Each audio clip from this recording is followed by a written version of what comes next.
antara kalian ada yang senang belanja di e-commerce nggak? Kayak di Shopee, Tokopedia, Bukalapak, atau di Lazada? Atau misalnya ada yang suka belanja lewat live Instagram atau live Facebook yang template-nya kayak fix bunga-bunga atau fix kotak-kotak. Kalau kalian pernah melakukan hal itu berarti kalian adalah seorang konsumen. Sebenarnya pada dasarnya kita semua ini adalah seorang konsumen. Karena nggak peduli siapapun kita adalah seorang pemakai barang dan jasa yang tersedia dalam masyarakat, baik untuk kepentingan diri kita sendiri, keluarga, orang lain, maupun makhluk hidup lain, dan tidak untuk diperdagangkan.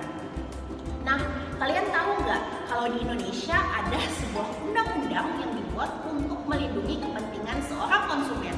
Undang-undangnya adalah Undang-Undang Nomor 8 Tahun 1999 tentang Perlindungan Konsumen atau yang biasa kita dengar dengan UUPK. Di undang-undang ini, selain diatur mengenai konsumen, diatur juga mengenai pelaku usaha. Siapa sih pelaku usaha itu? Menurut UUPK, pelaku usaha adalah setiap orang perorangan atau badan usaha, baik berbentuk badan hukum maupun bukan badan hukum, yang didirikan dan berkedudukan atau melakukan kegiatan dalam wilayah hukum negara Republik Indonesia, baik sendiri maupun bersama-sama, melalui perjanjian menyelenggarakan kegiatan usaha dalam berbagai bidang ekonomi. Nah, di video ini kita akan membahas mengenai aturan larangan bagi pelaku usaha, yaitu beberapa larangan terkait memproduksi dan atau memperdagangkan barang dan atau jasa tertentu sesuai dengan yang diatur dalam UUPK.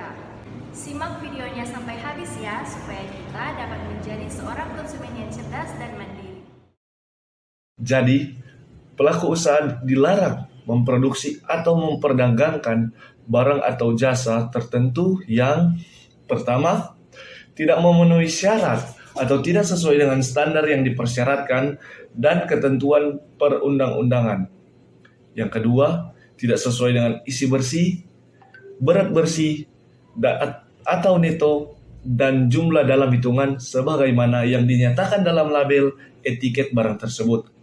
Yang ketiga, tidak sesuai dengan ukuran, takaran, timbangan, dan jumlah dalam hitungan menurut ukuran yang sebenarnya. Larangan keempat yaitu tidak sesuai dengan kondisi, jaminan, keistimewaan, atau kemanjuran sebagaimana dinyatakan dalam label, etiket, dan keterangan dari barang atau jasa tersebut. Larangan kelima yaitu tidak sesuai dengan mutu, di tingkatan, komposisi, proses pengolahan, gaya, mode, atau penggunaan tertentu sebagaimana dinyatakan dalam label atau keterangan barang atau jasa tersebut. Larangan keenam yaitu tidak sesuai dengan janji yang dinyatakan dalam label, etiket, keterangan, iklan, atau promosi penjualan dari barang atau jasa tersebut. Ketujuh, tidak mencantumkan tanggal kadaluarsa atau jangka waktu penggunaan atau pemanfaatan yang paling baik atas barang tertentu. 8. Tidak mengikuti ketentuan berproduksi secara halal sebagaimana pernyataan halal yang dicantumkan dalam tabel. Kesembilan, tidak memasang tabel atau membuat penjelasan barang yang memuat nama barang, ukuran, berat, atau isi menurut ketentuan. 10. Tidak mencantumkan informasi dan atau petunjuk penggunaan barang dalam bahasa Indonesia sesuai dengan ketentuan perundang-undangan yang berlaku. Nomor 11. Pelaku usaha dilarang memperdagangkan barang yang rusak, cacat, atau bekas dan tercemar tanpa memberikan informasi secara lengkap dan benar atas barang dimaksud.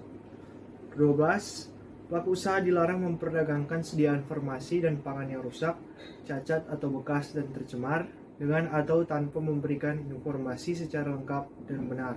Nah, jadi sekarang kita sudah tahu kan barang-barang dan atau jasa apa saja yang dilarang untuk diproduksi dan atau diperdagangkan oleh pelaku usaha.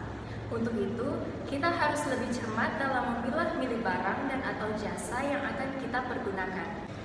Tentunya harus senantiasa sesuai dengan standar yang sudah diatur dalam peraturan perundang-undangan. Mari kita menjadi konsumen yang waspada dan mandiri.